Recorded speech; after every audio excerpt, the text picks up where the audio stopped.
दोस्तों नमस्कार। विनोद सिंगल के यूट्यूब चैनल में आपका स्वागत है। आपको ये जानकारी है कि मैं ईएसआईसी और ईपीएफ से संबंधित ज़्यादातर वीडियो बनाता हूं और क्योंकि ईएसआईसी और ईपीएफ जो है वो बहुत कम वेतन वालों को लगता है और एम्प्लॉयर जिनके पास में लेबर काम करती है उनको, तो इनकी हेल्प के लिए मैं ईएसआईसी ईपीएफ का वीडियो बनाता हूं। आप अधिक जानकारी के लिए ईएसआईसी ईपीएफ ऑफिस में जाकर के जानकारी प्राप्त कर सकते हैं। मेरा ये रुचि का विषय है, इसलिए मैं आपको जानकारी देना चाहता हूँ। आज मैं अपने वीडियो में बताना चाहूँगा कि ईएसआईसी और ईपीएफ का काम ऑनलाइन कैसे करें या किससे करवाएं, कौन सही है कौन गलत है, ईएसआईसी की कंसल्टेंसी लें तो किससे लें। दोस्तों एक बहुत महत्वपूर्ण प्रश्न है ये कि ईएसआईसी का जो काम है वो अपने खुद कर सकते हैं और खुद का किया हुआ काम ही सबसे बढ़िया होता है और जानकारी ली जा सकती है ईएसआईसी ईपीएफ ऑफिस से और उसके आधार पर आप अपना काम कर सकते हैं। अगर आप स्वयं काम करें तो इससे बढ़िया कोई बात नहीं हो सकती। लेकिन क्योंकि ईएसआईसी ईपीएफ का मैं ये बताऊंगा कि बड़ी जटिल प्रक्रिया बना रखी है इन्होंने चालान बनाने की और सिस्टम की पूरे की, तो इसमें थोड़ा सा सीखना पड़ता है आपको और सीख करके आप अपना अच्छे ढंग से काम कर सकते हैं और ईएसआईसी ईपीएफ में हेल्प ले सकते हैं जाकर के ऑफिस से। फिर भी यदि आप कोई कंसल्टेंट रखना चाहें या कंसल्टेंट से काम करवाना चाहें तो आपके कंसल्टेंट में कम से कम आपका कंसल्टेंट जो है वो ईमानदार होना चाहिए, उसकी छवि बिल्कुल साफ़ होनी चाहिए और उससे भी बड़ी बात यह कि समय पर काम करने वाला हो और इससे बड़ी बात कि उसे ईएसआईसी ईपीएफ एक्ट, नियम, रूल्स और सभी चीज़ों की पूरी जानकारी हो ताकि वो वक्त ज़रूरत आपके काम आ सके। आपका कंसल्टेंट बार बार आपको ये महसूस नहीं कराए कि आपको ज़्यादा ज़रूरत है, कंसल्टेंट को नहीं। देखिए दोस्तों, काम की ज़रूरत तो दोनों को होती है और ये जो आदमी कोई कहता है कि मुझे ज़रूरत नहीं है, आपको ज़रूरत है, मैंने देखे हैं ऐसे कंसल्टेंट, तो ये बात जो रखने वाला आदमी है वो सही ढंग से काम नहीं कर सकता। तो ऐसे आदमी से आप कंसल्टेंसी नहीं कराएंगे।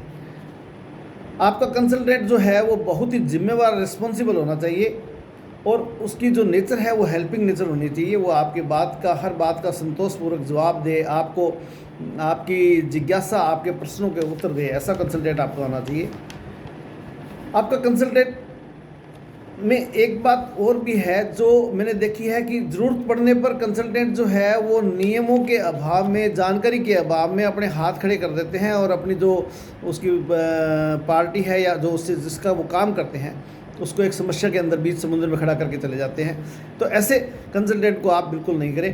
कंसल्टेंट को पूरी जानकारी होनी चाहिए क्योंकि कंसल्टेंट नाम ही कंसल्टेंट परामर्शदाता है, तो परामर्शदाता का मतलब यही होता है कि उसको जानकारी पूरी होनी चाहिए, चाहे वो कहीं से प्राप्त करे, कैसे भी प्राप्त करे। आपके हर क्वेश्चन का, आपके हर प्रश्न के उत्तर का जवाब उसके पास होना चाहिए और ऐसा जवाब नहीं होना चाहिए कि जो केवल बात करने के लिए हो।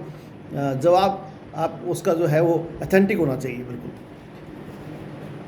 अब 5वां पॉइंट ये आता है कि कंसल्टेंट की फ़ीस जो है वो भी जायज़ होनी चाहिए। ऐसा नहीं है कि कंसल्टेंट जो है वो व्यापारी के व्यापार को देख करके अपनी फ़ीस तय करे। नहीं, इसमें अपने आदमियों के हिसाब से, जितने आदमी काम कर रहे हैं उसके हिसाब से फ़ीस तय होती है। किसी के लाभ को देख करके या किसी के बड़े मकान को देख करके अपना मकान नहीं तोड़ा जाता। ये अपने हिसाब से ही तय की जाती है और बिल्कुल जायज़ तय की जाती है ताकि किसी पर दबाव नहीं पड़े और सबके साथ एक जैसा व्यवहार होना चाहिए। ऐसा नहीं है भी किसी से कुछ ले लिया, किसी से कुछ ले लिया। मुझे ऐसे शब्द यूज़ नहीं करने चाहिए, लेकिन ये जो लगी फबी वाला सिस्टम है वो नहीं होना चाहिए। सबके साथ एक समानता का सिस्टम होना चाहिए। कंसल्टेंट जो है, अब कई बार जांच आती है, आपके निरीक्षण होता है आपका ईएसआईसी ईपीएफ का, उस समय आपकी हेल्प कर सके और वो हेल्प तब कर सकेगा जब उसको नॉलेज होगा। इसी प्रकार से कोई क्लेम लेना है आपने, तो क्लेम के टाइम में भी आपका कंसल्टेंट जो है वो आपको कंसल्टेंसी तो हालांकि उसकी वो नहीं करता, लेकिन वो आपकी हेल्प करे, पूरी हेल्प करे, क्योंकि आपको जानकारी नहीं है तो वो पूरे सभी फार्म वगैरह रखे, सभी जानकारियाँ रखे और आपको समय आने पर पूरी हेल्प करे ताकि क्लेम लिया जा सके। दोस्तों, क्लेम ही नहीं लिया जा सकेगा तो फिर उसका फ़ायदा क्या। कर्मचारी ईएसआईसी में बीमार हो गया या कहीं कोई भगवान ना करे दुर्घटना घट गई या कोई इमरजेंसी आ गई और आपको आप कंसल्टेंट को रात को फ़ोन कर रहे हैं, वो फ़ोन उठा नहीं रहा और फ़ोन उठा रहा है तो वो कहते हैं मुझे जानकारी नहीं है, तो ये जो बात है वो उचित नहीं है।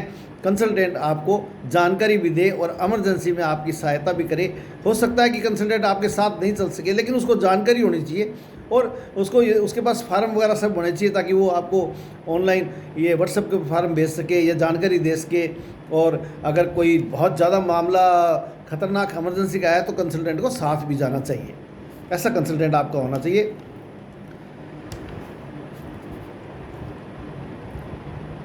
कंसल्टेंट की जो छवि है वो बिल्कुल साफ़ सुथरी होनी चाहिए।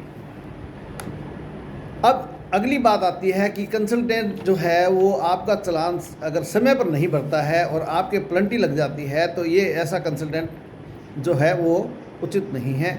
आपका कंसल्टेंट जो है वो समय पर आपको सूचित करे कि अब आपका चालान भरना है, आप डिटेल भेजें और आपको सलाह भी दे और उसके बाद में हर महीने आपको सूचना दे और हर महीने आपको चालान की प्रतिलिपि भी भेजे और बताए कि सही समय पर भर दिया चालान जमा करवाना है या जैसे भी है। तो इन सब बातों को ध्यान में रख करके आप अपने कंसल्टेंट का चयन करें।